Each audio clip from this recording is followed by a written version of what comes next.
민간 택지에 대한 분양가 상한제를 이제 한번 해보겠다, 검토를 해보겠다라고 발표를 했는데, 좀 쉽게 말하면 그냥 민간 택지에 대해서 분양가를 비싸게 받지 말라, 그 얘기입니다.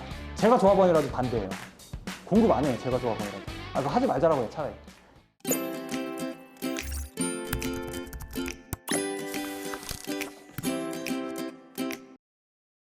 안녕하십니까. 드림 부동산 투자연구소의 남태훈 본부장입니다.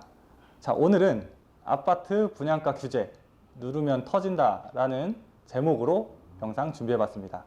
본 영상을 시청하시기 앞서서 구독과 좋아요 꼭 눌러주시고 시청해주시기를 부탁드리겠습니다. 자, 그러면 오늘 영상 시작하도록 하겠습니다. 지난 8일 월요일이죠. 김현미 국토부 장관이 추가 부동산 대책을 발표했습니다. 참 월요일마다 이렇게 주말마다 어떻게 하면 사람들을 놀래줄까 고민하는 것 같아요, 집에서. 정말 깜짝 발표를 했는데, 어떤 걸 발표했냐, 민간 택지에 대한 분양가 상한제를 이제 한번 해보겠다, 검토를 해보겠다라고 발표를 했는데, 국회 국토교통위원회 상임위원회에서 민간 택지 분양가 상한제 도입을 검토할 때가 왔다라고 언급을 했습니다.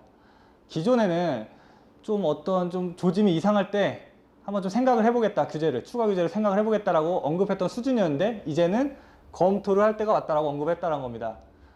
본격적으로 추진을 해보겠다라고 언급을 한 건데, 이 민간 택지 분양가 상한제가 뭐냐, 좀 쉽게 말하면 그냥 민간 택지에 대해서 분양가를 비싸게 받지 말라, 그 얘기입니다. 그런데 부동산에 관련된 다양한 규제책들 많이 있음에도 불구하고 사람들이 이 민간 택지 분양가 상한제에 대해서 왜 무서워하느냐, 그 이유를 좀 설명을 해드리면, 민간 택지 분양가 상한제가 왜 무섭냐, 적용이 빠르게 된다는 점 때문에 무서운 겁니다. 이 보통 부동산에 관련된 규제는 법에 어떤 법 이런 거에 규정되어 있는 게 굉장히 많아요. 그런데 이 법이라는 것은 바뀌려면 국회를 통과해야 됩니다. 자, 그렇다 보니까 지금과 같이 되게 어수선한 국회 상황에서 어떠한 법을 발의를 하고 이게 추진될 때까지는 당연히 시간이 많이 걸릴 수밖에 없습니다. 자, 그런데 이 민간 택지 분양가 상한제 같은 경우에는 어디에 있냐면 주택법 시행령에 있어요. 법이 아니죠, 시행령이에요. 이 시행령이라는 거는 굳이 국회를 통과할 필요가 없다는 얘기입니다. 그러니까 국무회의만 통과하면 바로 적용할 수가 있어서 40일이면은 최소 40일이면은 적용이 가능한 것이 바로 이 시행령이에요. 그렇다 보니까 이렇게 40일 만에 적용을 한다라면 그 적용 시점은 빠르면은 9월 달에 적용을 시켜버릴 수가 있는 게 바로 이 민간택지 분양가 상한제입니다. 그렇기 때문에 무서운 거예요. 여기에다가 추가적으로 관리처분 인가받은 현장에도 적용을 검토하겠다라고까지 언급을 했는데, 자, 이거는 좀 약간 설명을 드리면, 원래 이 주택법 시행령에 민간택지 분양가 상한제에 보면 관리처분 인가가 신청된 현장에는 적용이 안 되게 돼 있어요. 그러니까 신청하기 전에 현장들만 적용이 되게 돼 있는데, 이번에 김현미 장관이 발표를 하면서 이 관리처분 인가를 이미 받은 현장에도 적용될 수 있게끔 한번 검토를 해보라 라고까지 언급을 했습니다. 민간택지예요, 이게 지금. 우리나라가 무슨 자유민주주의 국가인데 나라에서 민간에까지 가격을 임의적으로 니네 떨어뜨려라 통제한다는 거, 참 무서운 발상이 아닐 수가 없습니다. 이렇게까지 적용을 검토하겠다라고 얘기를 했고요. 그렇기 때문에 당연히 신규 아파트가 공급이 위축될 수밖에 없습니다. 아니, 당장 10억에 분양할 수 있는 거 니네 9억, 8억에 분양하라고 나라에서 강제로 통제를 해버리면 누가 나서서 분양을 하겠냐라는 거예요. 당연히 신축으로 아파트가 들어오는 게 위축될 수밖에 없습니다. 자, 그러면 민간주택 이 분양가 상한제 이걸 적용하면 과연 가격적인 측면에서 어떻게 좀 흐름이 흘러갔었냐, 제가 좀 그래프를 준비한 게 있는데, 그래프를 좀 보여드리면, 이 그래프는 지금 강남권입니다. 강남권의 주요 아파트들의 가격 변동을 이 민간주택 임대 분양가, 민간택지 분양가 상한제에 적용했을 때 가격이 어떻게 변화했냐라는 것을 그래프로 준비해 봤어요. 물론 부동산 가격이라는 건 단순하게 가격에 미치는 영향이 분양가 상한제만 영향을 미치는 건 아닐 거예요. 다양한 외부 요소들이 엉키고 설키고 해서 가격이 형성되는 것인데, 단순하게 이 가격이 형성된 시점에 분양가 상한제들은 어떻게 적용됐었나를 좀 준비해 봤습니다. 우선 가격이 이렇게 상승하는 그래프를 그릴 때 분양가 상한제가 폐지되고 분양원가 공개도 반대했었어요. 한마디로 분양가 상한제를 안 했을 때는 가격이 상승하는 그래프를 보였다라는 것입니다. 쉽게 말해서. 그런데 분양원가를 공개하고 또 분양가 상한제를 직접적으로 시행을 했을 때에는 가격 그래프가 꺾였어요. 가격이 떨어질 수밖에 없었던 겁니다. 그런데 뒤에 가서 이 박근혜 정부 시기였죠. 그때는 각종 규정산에 관련된 규제를 풀면서 부동산 시장을 활성화시키려고 규제를 풀었던 적이 있었는데, 이 박근혜 정부 시기에 민간택지에 대한 분양가 상한제를 풀어버렸더니 자, 어떻게 됐냐? 어김없이 가격이 올라갔다라는 겁니다. 한마디로 이 분양가 상한제를 적용하면 가격이 떨어질 수밖에 없다는 것을 이 그래프에서 볼 수가 있습니다. 그러면 의아해 하시는 분들이 있을 거예요. 분명히 분양가 상한제를 시행을 했더니 가격이 떨어졌어. 그러면 좋은 거 아닌가? 라고 생각하는 사람들이 있을 겁니다. 그런데 이게 중요한 게 아니에요. 이거랑 더불어서 같이 봐야 될 중요한 그래프가 하나가 있습니다. 자, 그걸 이어서 보시면 서울시입니다. 서울시 주택건설 인허가 실적이에요. 인허가 실적인데, 제가 아까 앞에 그래프에서 말씀드렸죠. 분양가 상한제가 본격적으로 과거에 시행됐던 게 2008년도 1월달이라고 했어요. 그럼 2008년도 1월달에 이 분양가 상한제를 시행했더니 2009년도에 어떻게 됐습니까? 공급이 줄어들었어요. 공급이 축소됐다는 겁니다.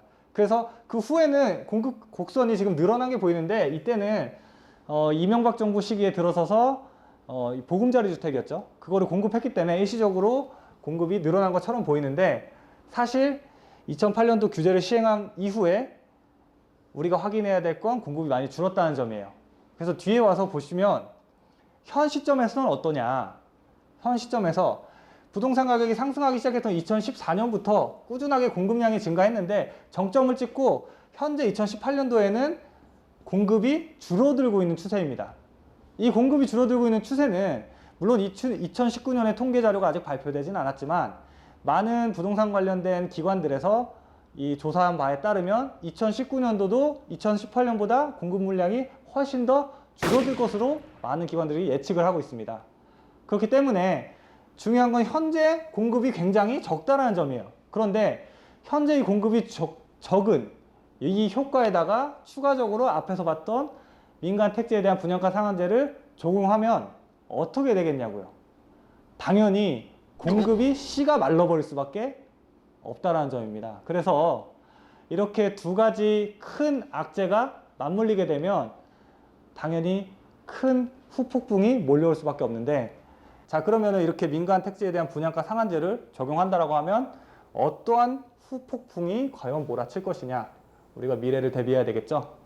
자, 첫 번째는 이렇게 생각할 수 있어요. 로또 아파트가 양산되는 거 아니야? 자, 요거를 예를 들어 드리면, 현재 강남에 이 청담역 인근에 있는 이 삼성 아이파크라는 그 아파트, 센트럴 아이파크라는 그 아파트 단지가 있는데, 그게 2018년도에 입주한 아파트입니다. 신축 아파트죠. 신축 아파트인데, 이 아파트의 가격이 33평형 기준으로 현재 23억을 호가로 기록하고 있습니다. 23억인데, 자, 여기서 우리가 주목해 봐야 될 거는 이 단지 바로 옆에 위치한 상하 2차 아파트라는 재건축 단지가 있어요.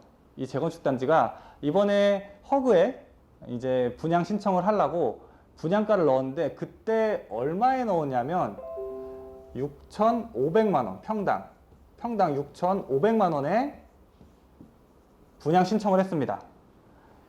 먼저 이 23억을 현 시세라고 보고 23억에 대한 평당가는 약 7천만 원이라고 보시면 좋겠는데요. 상하 2차 아파트가 주변 시세보다는 조금 낮게 이 주택공사에 좀 눈치를 봤어요. 눈치를 봐가지고 6,500만 원에 분양 가격, 우리가 이렇게 분양을 하겠다라고 신청을 했습니다. 자, 그랬더니 허그에서 돌아온 대답, 니네 거기 분양가 4,500만 원에 분양해라 라고 통보가 왔다라고 합니다. 자, 6,500만 원에서 4,500만 원, 평당 2천만 원 차이인데요. 이거를 30평대 기준으로 검색을 하면 6억 6천 차이입니다. 계산을 하면 6억 6천만 원 차이죠. 자, 그러면은 진짜 로또냐? 아니, 주변 시세가 현재 7천만 원 형성돼 있는데 내가 이거를 평당 4,500만 원에 만약에 분양을 받으면 시세 차익이 얼마입니까? 6억 이상 나는 거예요, 최소. 6억 이상. 그래서 받으면은 로또 아파트냐? 그러니까 한마디로 분양가 상한제 적용하면 로또 아파트가 그렇게 양산될 것이냐? 아닙니다. 결론은 아니에요. 자, 요거 상하 2차 아파트 재건축 조합이라고 그랬죠. 그래서 이 상하 아파트 재건축 조합에서는 어떻게 했냐면요, 이렇게 분양가 후려치기를 당할 바에 우리 후분양하겠다라고 지금 검토에 들어갔습니다. 한마디로 이렇게 분양가를 후려쳐버리면 이 재건축 조합 입장에서는 추가 분담금이 어마어마하게 늘어나는 거예요. 그렇다라고 하면 사업성이 확 떨어지는 겁니다. 그럼 주민들이 재건축을 추진하는 이 조합원들이 조합원 개개인이 그렇게 부담이 늘어나는데 과연 분양을 하려고 할까요? 이 가격에? 이 가격에? 하겠습니까? 못하니까, 그래, 우리 이렇게 허그에 분양 보증 신청 안 받고 할 수 있는 후분양으로 가자. 지금 그렇게 얘기가 나오는 거 있는 거예요. 마찬가지입니다. 이 현장만 그런 게 아니라요, 다른 어떤 현장들도 만약에 자기네 현장이 이런 식으로 분양가 상한제, 간접적인 분양가 상한제였어요. 근데 이거를 아예 이제 대놓고 민간 택지에 대한 분양가 상한제를 한다라고 하면, 모든 민간 택지에서 적용을 받는다라고 하면 과연 어떤 택지에서 어떤 현장에서 자, 우리가 할게, 그렇게 과연 그렇게 나올 수 있을까요? 아무데도 못해요, 그렇게. 자, 그렇게 된다라고 하면 당연히 공급 축소가 올 수밖에 없습니다. 자, 앞전에 그래프에서도 보여드렸지만 이미 2017년 정점을 기준으로 2018년도, 2019년도에는 서울시를 기준으로 아파트 공급 물량이 점점점 떨어지고 있어요. 인허가 물량이 떨어지고 있다는 거예요. 공급이 줄어들고 있는데 이런 식으로 분양가 규제를 해버리고, 또 민간에 대한 간접적인 분양가 규제가 현재 있는데 여기에 대놓고 이제 민간 택지에 대한 분양가 상한제를 적용을 시키겠다? 누가 공급을 하겠냐는 거예요, 누가. 공급 축소가 당연히 불보듯 뻔합니다. 공급 축소가. 제가 조합원이라도 반대해요. 공급 안 해요, 제가 조합원이라도. 아, 그거 하지 말자라고 해요, 차라리. 야, 우리 그냥 살 테니까 우리 새 아파트 갖지 말자. 아니, 당장 추가 분담금 몇 억씩 더 들어가야 되는데 누가 하겠냐고요, 누가. 자, 그러니까 결과적으로 이렇게 민간 택지에 대한 분양가 상한제를 만약에 밀어붙인다라고 한다면 그 후폭풍으로 결국 공급이 부족해서 어마어마한 상승으로 이어질 수밖에 없다라는 겁니다. 서울을 말씀드리는 거예요. 저라도 안 해요. 이렇게 하면 공급 축소 당연히 될 수밖에 없습니다. 당연히 서울 부동산 가격은 폭등으로 이어질 수밖에 없어요. 왜? 서울에 물론 부동산 많지만 사람의 욕심은 끝이 없죠. 점점 더 나은 삶을 살고 싶어 하는 욕망은 끝이 없어요. 자, 그렇다 보니까 현 부동산 시장에서도 이런 신축 아파트들이 가격을 이끌고 가지, 20년 된 아파트, 뭐 25년 된 아파트, 이런 구축 아파트가 가격을 끌고 가는 게 아니에요. 신축 아파트들이 가격을 끌고 가는데 신축 아파트의 공급 축소가 불가피하다, 불보듯 뻔하다 라고 하면 어떻게 되겠어요? 결국 신축 아파트를 필두로 해서 서울의 부동산 가격이 폭등할 수밖에 없다라는 겁니다. 제가 봤을 때는 장관이 아마 서울에다가 집을 몇 채 사놓으신 것 같아요. 물론 공식적으로는 없겠지만 뭐 여러 가지 이렇게 해서 많이 사놓으신 것 같은데, 어쨌든 중요한 거는 서울의 가격 상승으로 이어질 수밖에 없다라는 것입니다. 이 민간 택지에 대한 분양가 상한제를 한다면. 자, 그러니까 우리는 이 영상을 보고 있는 우리 시청자분들은 이거 지금 검토에 들어간 단계입니다. 아직 본격적으로 발표는 안 했죠. 사실상 이제 검토가 끝나면 본격적으로 적용을 할 건데, 그렇게 적용을 되면, 민간의 택지에 대한 분양가 상한제가 적용이 되면 앞으로 공급 축소로 이어져서 불보듯이 가격 상승이 일어날 수밖에 없다라는 게 보여지니까, 우리 이 영상을 시청하시는 시청자분들은 미리 사전에 대비하셔가지고 서울에다가 제발 빨리 준비하셔서 한 채 해놓으시라는 겁니다.